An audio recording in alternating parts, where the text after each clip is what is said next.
이 시간 함께 보실 말씀은 구약성경 사무엘상 15장 말씀입니다. 사무엘상 15장 22절, 23절 두 절입니다. 우리 페이지로 구약 433페이지.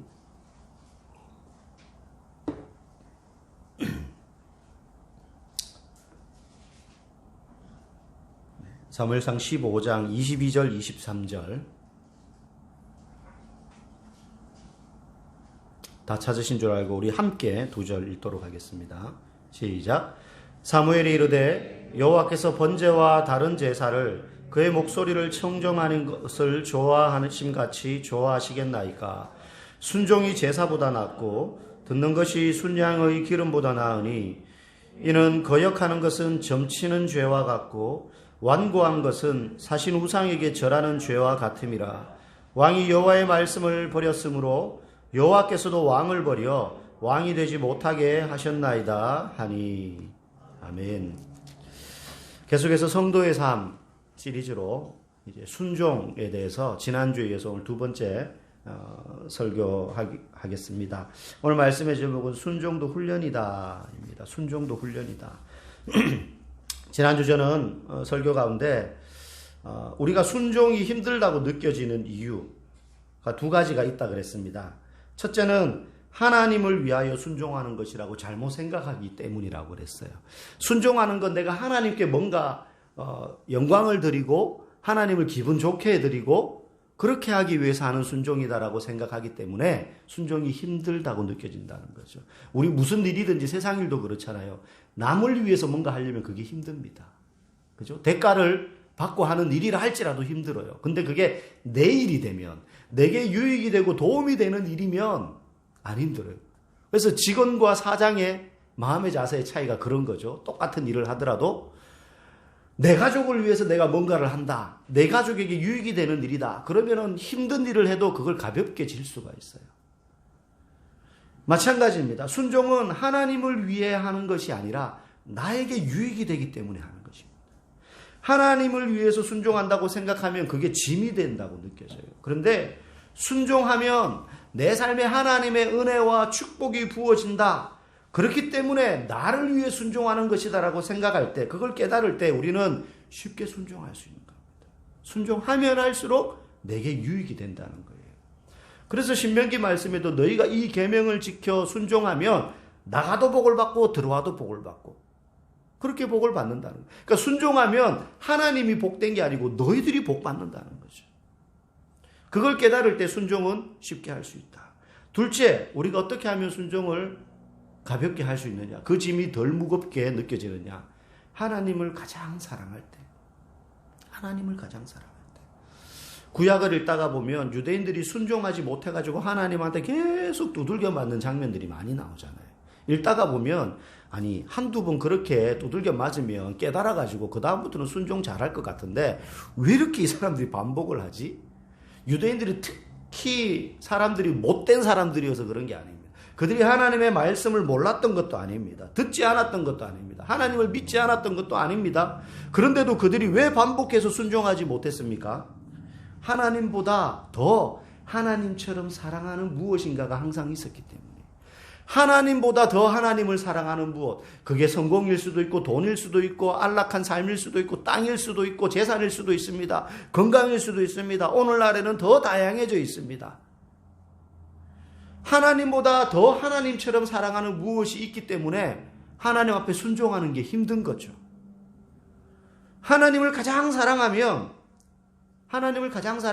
그래서 순종할 수 있는 겁니다.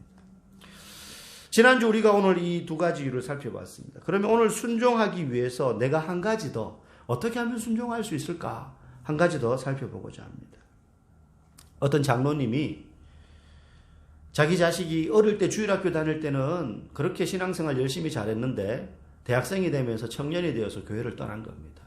그 다 큰 자식 두들겨 패가지고 용돈 줘가면서 교회 가라 이렇게 할 수도 없는 거잖아요. 지가 안 가겠다는데 뭐 멱살 잡고 끌고 갈 수도 없고. 그러니까 이 장로님이 오랫동안 이게 기도 제목이에요. 다른 거 다 괜찮은데 이게 장로가 돼가지고 자식이 제대로 신앙생활 안 하니까 뭐 하여튼 이게 체면도 안 서고 하여튼 그런 거예요. 그래서 마음에 늘 무거운 짐이 되어서 오랫동안 이 자식을 위해서 기도했습니다. 교회 다시 나오도록. 그런데 돌아올 기미가 안 보이는 거예요. 응답될 기미가 안 보이는 거예요. 그래서 어느 날 무거운 마음을 안고 목사님에게 어떻게 하면 좋을지 상담을 요청하러 왔습니다. 쭉 상황을 알죠, 목사님도. 그 아들에 대해서도 잘 알고. 목사님이 이렇게 묻는 거예요. 장로님, 아들을 위해서 얼마나 많이 기도하셨습니까? 매일 1시간씩. 지금 5년째 매일 1시간씩 그놈의 자식을 위해서 기도하고 있습니다. 그렇게 막 이야기하고 나서 목사님이 묻습니다. 그러면 아드님하고 대화는 얼마나 많이 하십니까? 이렇게 물었어요. 장로님이 대답을 못하는 거예요. 자기 자식 다시 돌아오게 해달라고 그렇게 열심히 매일 1시간씩 5년 동안 쉬지 않고 기도하는데 정작 아들하고 대화는 안 하는 거예요. 관계가 아버지하고 아들의 관계가 호적상 부자지간이지 정서적으로는 남만도 못한 그런 관계로 살아온 거예요. 여러분, 기도만큼 중요한 게 우리의 행동이에요. 실천. 기도 실컷 해놓고 아들한테 관심이 없어요. 도대체 제가 무슨 생각하는지 대화할, 물론 좀 무뚝뚝할 수는 있지만 목사님이 이 물음에 전혀 대답을 못할 정도라면 심각한 거 아니겠습니까? 학생이 주님 공부 잘하게 해주십시오, 지혜 주십시오 막 그렇게 기도했으면 책상 앞에 먼저 앉아야 돼요. 마음은 PC방에 가 있는데 컴퓨터 앞에 앉아서 주님 공부 잘하게 해주세요, 이번 시험 몇 점 맞게 해주세요. 하나님이 괘씸해서라도 너 이번에 꼴찌 한번 해봐 이럴 수도 있어요. 공부를 해야지 이놈아. 최소한 책상 앞에 앉아가지고 책이라도 펴놓고 그 기도를 해라. 그래서 중요한 게 항상 학생들은 공부하기 전에 주님 오늘 내가 문제집 몇 장을 풀어야 되는데 하나님 푸는 동안 이 문제가 내 머리에 싹 새겨지게 해주십시오. 집중력을 주셔서 요 시간 동안 요거 푸는 동안 잡생각 하나도 안 나게 해주세요. 최소한 책상 앞에 앉아서 공부를 하면서 기도를 해야 되지 않겠습니까? 그런데 공부할 생각도 안 하면서 공부 잘하게 해주세요 이러면 이건 너무 양심이 없는 거잖아요. 실천할 생각도 없는 거잖아요. 그러니 우리가 순종에 있어서도 하나님 순종하는 사람 되게 해주세요. 얼마나 기도 많이 합니까? 저 순종하는 사람 되게 해주세요. 순종의 종이 되게 해주세요. 그렇게 열심히 기도하면 저절로 순종하는 사람이 된다고 생각한다면 그건 큰 착각이라는 거예요. 순종하게 해주세요 그러면 순종할 수 있는 거리를 찾아서 행동해야 되는 것입니다. 행동해야 되는 것입니다. 하나님 살이 빠져서 건강을 되찾을 수 있게 해주세요. 그렇게 간절히 기도해서 살 빠진다면 얼마나 좋겠습니까? 제가 제일 열심히 기도하고 싶어요. 만약에 그렇게 열심히 기도해서 저절로 살이 빠진다면 우리 가운데 제일 마른 분이 기도 제일 많이 한 사람 되지 않겠습니까? 그런 제목으로 기도했으면 얼마든지 기도할 수 있죠. 좀 살이 빠져서 허리도 덜 아프고 무릎에 무리도 안 가고 건강하게 해주세요. 그렇게 기도했으면 운동을 하든지 다이어트를 하든지 먹는 양을 줄이든지 뭐 조절을 하든지 변화를 줘야 되잖아요. 실천해야 된다는 거죠. 그래서 순종할 때 가장 중요한 건 내가 해야 할 일을 실천하는 거예요. 하나님 말씀대로 내가 뭘 따를 수 있을까를 행동하는 겁니다. 기도했으면. 그러면 그걸 알지만 실제 행동으로 옮길 때 우리가 기억해야 될 중요한 실천 첫 번째가 있습니다. 사실 이게 제일 중요합니다. 순종하는 실천으로 나아가기 위해서 내가 제일 먼저 준비되어야 될 거. 그게 뭐냐? 우리의 마음과 생각에 힘을 빼야 합니다. 왜 힘을 빼야 되냐? 몸에 힘이 들어가 있다는 건 아직까지 내 잘못된 습관이 배어 있다는 거예요. 제가 탁구를 좀 칩니다. 동네에서 잘 칩니다. 동네 탁구. 그래서 절대 탁구장에는 안 갑니다. 제가 예전에 대회를 나간 적이 있어요. 어떤 목사님 꽃이 이렇게 꼬여가지고 그 목사님 잘 치시거든요. 처음 생활 탁구인들 일반인들 모이는 거예요. 꽃이. 갔는데 제일 밑에 등급이 8등급, 8급이 8부리그. 일명 소망부라 그래요. 소망부 딱지를 딱 붙여주더라고요. 한 번도 출전 안 해봤으니까. 소망부를 붙여주고 8부 리그에 출전을 했는데 다 50 넘은 아주머니들이에요. 제가 제일 어려요. 얼마나 잘 치는지 모릅니다. 저는 동네에서 막 드라이브 쫙 깎는 게 최고라고 알고는 막 무조건 깎아서 막 넘겨요. 그냥 팽 돌아가지고 들어가면은 상대방 다이에 탁 맞으면 탁 튀면은 받기 어렵거든요. 성공하면 얼마나 기분이 좋아요. 그 맛에 그냥 무조건 깎는 것만 하는 거예요. 뭐 커트도 모르고 스매싱도 모르고 뭐 몰라요. 이것만 동네에서 그냥 열심히 하는 거죠. 그래가지고 소망부에 처음 출전을 했는데 아무리 깎아도요, 그 아주머니들이요, 라바 들고 톡톡 똑딱 똑딱, 그분들은 움직이지도 않아요. 똑딱 똑딱 하면 드라이브 걸다가 지쳐요. 제가 나중에 팔이 아파가지고 허물허물해져. 그래가지고 첫 번째 대회는 소망부에서 성적이 그쳤어요.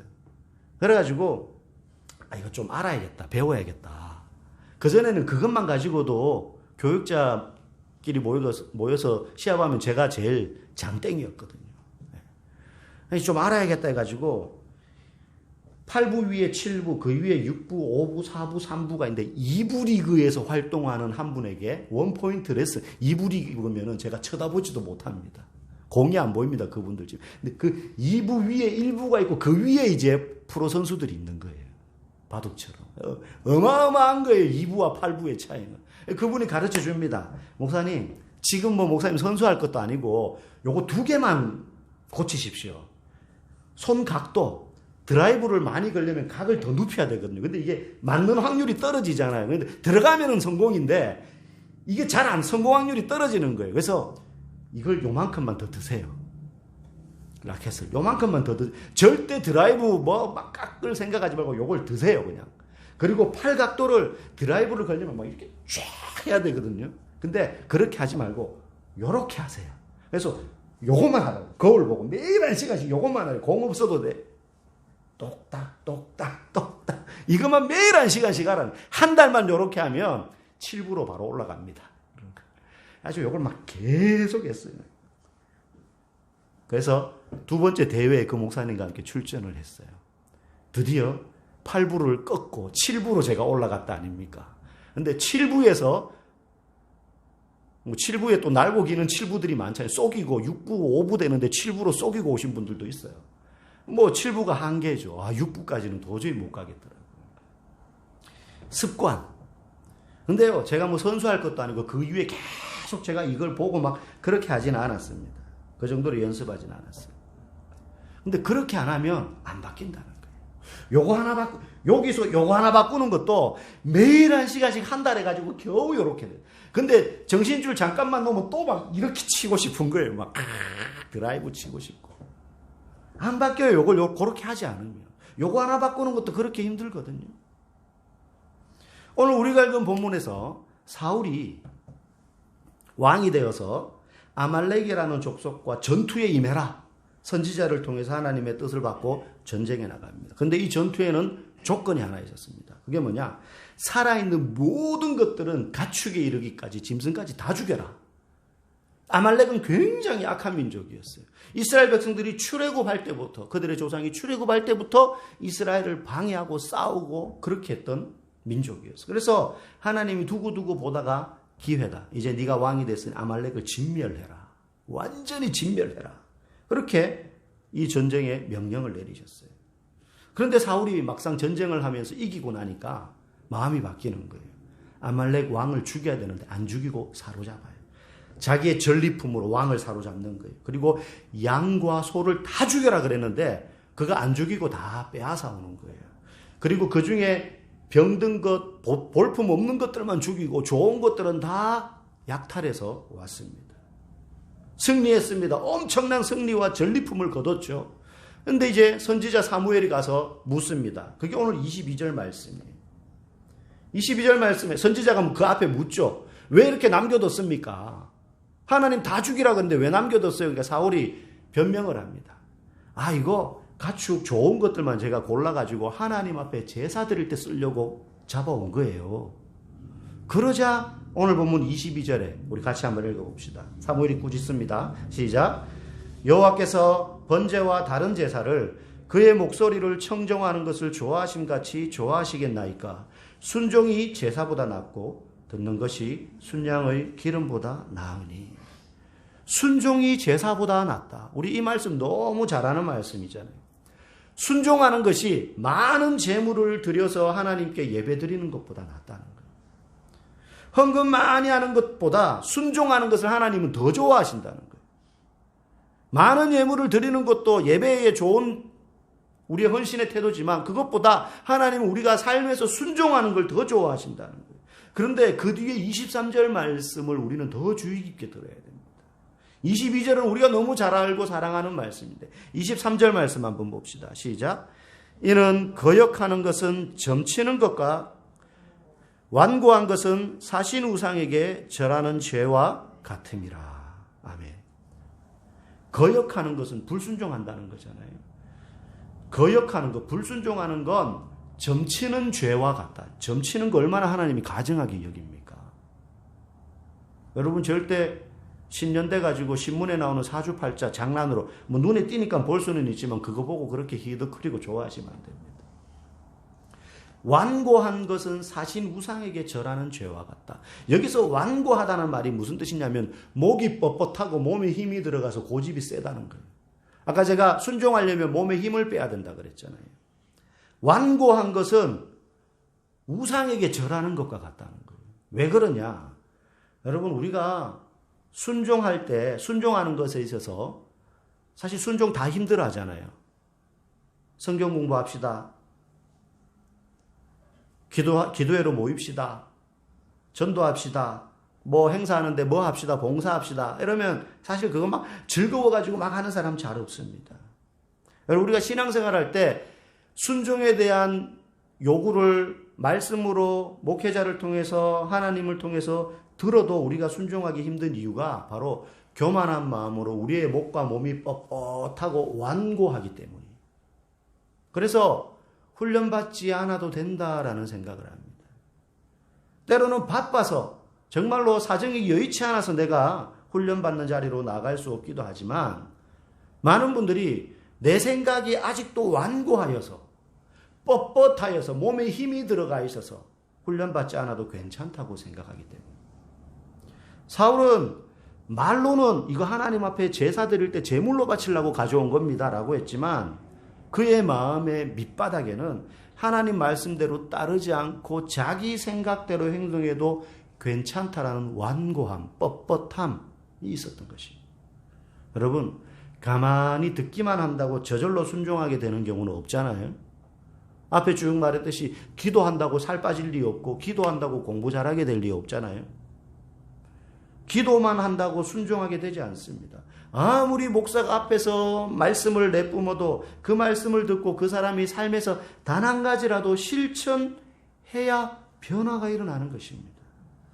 여러분 좋은 말 듣기는 우리가 즐거워하고 얼마나 쉬워도 이거 실천하기는 굉장히 어렵습니다. 여러분 우리 몸에 나쁜 습관 하나 바꾸는 거 얼마나 어렵습니까? 아까 탁구를 제가 예로 드렸지만 헬스든 걷기든 다이어트든 건강을 위해서 하는 것 중에 잠깐 한두 번 할 수는 있어요.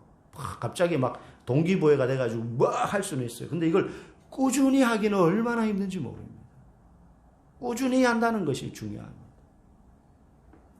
이 완고하고 뻣뻣한 우리의 영적 교만을 힘을 빼서 부드럽게 만들어야만 우리가 순종할 수 있는데 가장 좋은 방법이 훈련받는 거예요. 훈련받는 거예요. 여러분 운동선수들 보면 체조 선수들 엄청 유연하잖아요. 막 다리 옆으로 쫙 째고 막 다리와 팔이 반대 방향으로 땅바닥에 막 닿아 있고 그런 거 있잖아요. 막 뒤로 휘어가지고 엄청 유연하지 않습니까? 그런데 체조 선수들만 유연한 게 아니고요. 우리가 소위 막 근육질에 우락부락해 보이는 격투기 선수, 유도, 태권도, 레슬링, 복싱 이런 선수들도요. 얼마나 유연한지 몰라요. 역도 선수들. 그 사람들이 힘을 순간적으로 팍 폭발시켜야 되는데 유연함이 몸에 배어있지 않으면요. 부상을 입고 다치거든요. 부러지고 꺾이거든요. 끊어진단 말이죠. 그래서 이 사람들도 무거운 역기를 들고 막 사람을 들어매치고 막 굴리고 막 이런 훈련을 하지만 그것만큼 무슨 훈련하느냐? 몸의 유연성을 기르는 훈련. 잡고 막 허리를 돌리고 막 스트레칭을 하고 팔다리를 뻗고 이런 유연성 기르는 훈련을 계속합니다. 그래야 몸에 불필요한 힘이 쫙 빠지고 그들 몸에 장착되어 있는 이 근육과 힘을 폭발적으로 써도 부상당하지 않는 거예요. 유연해야 몸에 힘이 빠져야 온전히 쓸 수 있는데 그러기 위해서 부단히 그들도 훈련한다는 거예요. 하나님께서 한 사람을 훈련시켜가지고 흐물흐물해져서 몸에 그 사람의 고집과 완고함이 쫙 빠지도록 만드는 과정이 성경에 수도 없이 나옵니다. 모세 보십시오. 애굽의 왕자로 있을 때는 몸에 힘이 잔뜩 들어가 있는 겁니다.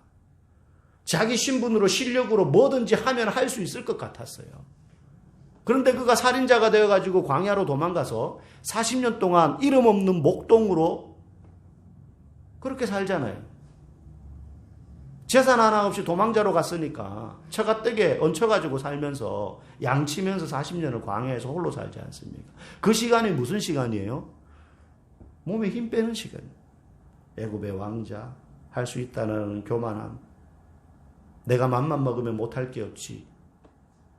그거 힘 빼가지고 40년 동안 흐물흐물하게 되었을 때 하나님이 호렙산에서 부르시는 거예요. 네 발에 신을 벗어라. 내가 이제 너를 내 민족을 구출하는 일꾼으로 쓰겠다. 너무 흐물흐물해져가지고 모세가 막 계속 거부해. 저 이제 늙었고 나이도 많고 말도 못하고 저 말고 딴 사람 쓰세요. 하나님이 이제 너 쓴다. 이제 너 쓸 때 됐어. 너 이제 힘이 다 빠져가지고 내가 딱 잡고 쓰기 좋아. 딱 잡고 쓰기 좋아. 여러분 막 기계를 만지고 도구를 만지는 장인들도 보면 새로운 거 나왔다고 막 쓰지 않고 그걸 기를 들이는 시간이 있잖아요. 내가 쓰던 공구, 드릴, 스패너, 망치, 대패, 질을 막 길 잡는다 그러잖아요. 그죠? 그래야지 딱 쓰기 좋아지는 거예요. 다윗도, 여러분 다윗은 처음부터 하나님의 마음에 합한 자였을 정도로 훌륭한 인물이었어요. 그런데도 그가 바로 쓰임 받았느냐? 아닙니다. 사무엘이 기름 붓고 난 다음에도 그는 숱한 어려움을 겪습니다. 소년으로서 다윗 골리앗을 쓰러뜨리고 난 다음에도 이제는 바로 왕이 될 줄 알았어요. 한 자리 할 줄 알았어요. 사울에게 쫓겨다니고 목숨을 구걸해야지 살아남을 정도로 그는 낮아집니다. 흐물흐물해지는 거예요. 베드로는 제자들 중에 예수님을 따르는 열정으로는 둘째가라면 서러울 정도의 사람이었습니다. 그런데 그 역시 배신이라는 치명적인 실패, 3번이나 예수님을 눈뜨고 부인하는 그런 실패를 경험하면서 나중에 부활하신 예수님 앞에서 낯을 들 수 없을 만큼 수치스럽고 부끄러운 인생의 오점을 남길 만한 그런 과정을 그가 대면해야 됐습니다. 쥐구멍이라도 있으면 들어가고 싶은 심정 아니었겠습니까? 예수님이 왜 그때 찾아오셨습니까? 그럴 줄 아시면서. 베드로의 마음을 막 상처를 후벼 파려고 찾아온 겁니까? 아닙니다.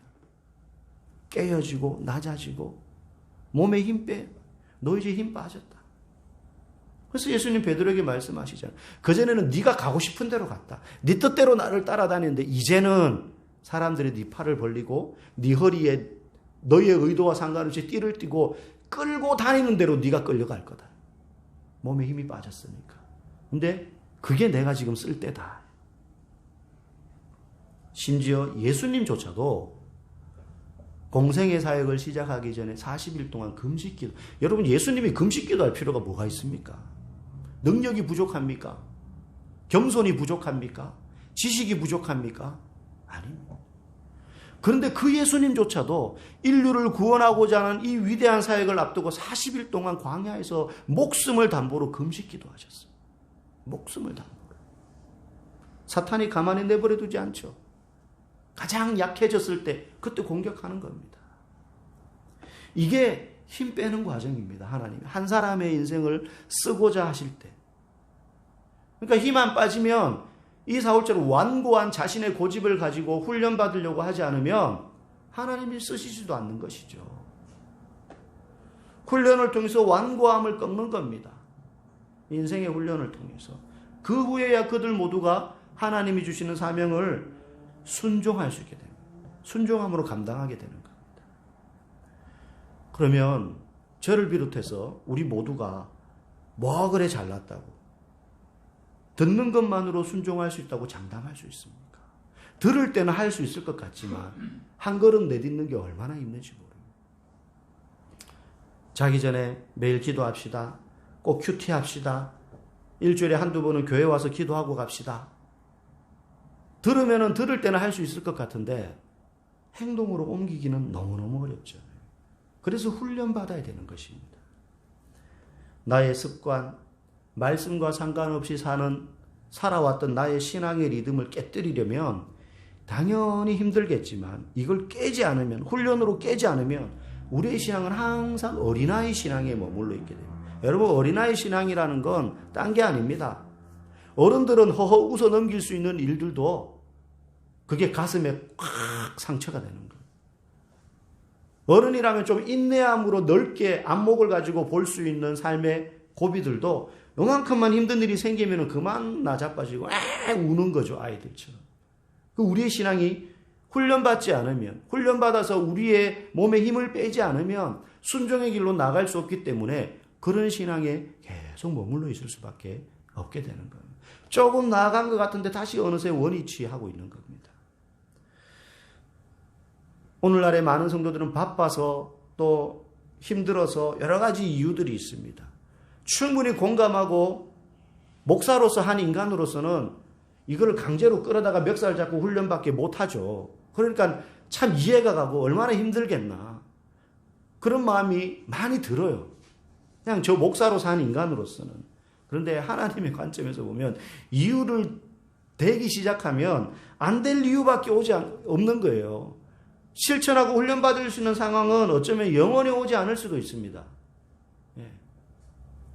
모세는 시간이 많고 광야에서 양치니까 할 일 없으니까 부지런한 사람이어서 순종한 게 아닙니다. 베드로는 천성적으로 순종하는 것을 좋아했던 사람이어서 순종했던 게 아닙니다. 우리도요, 순종하기보다 내 마음대로 살고 싶은 게 더 그 욕구가 강한 사람들이잖아요. 하나님 말씀보다 내 생각과 완고한 고집대로 밀고 나가기를 좋아합니다. 그러다가 큰 코 다치고 망할지라도 우리는 거기까지 가봐야 정신 차리는 사람들이 우리의 본성. 우리는 원래 그런 사람들이. 하지만 그래서 우리에게는 훈련이 필요합니다. 훈련이 필요합니다. 5월 22일 날 우리에게 임직자를 뽑습니다. 교회의 기준을 따라 후보를 세웠고 뒤에 보시면은 뒤편에 이렇게 사진과 나이를 이렇게 써놓았습니다. 이번 한 주간 저는 오늘부터 이제 해서 일주일 동안 기도원에 들어갈 겁니다. 후보되신 분들을 위해서 기도할 거예요. 그리고 우리 교회를 위해서 기도할 거예요.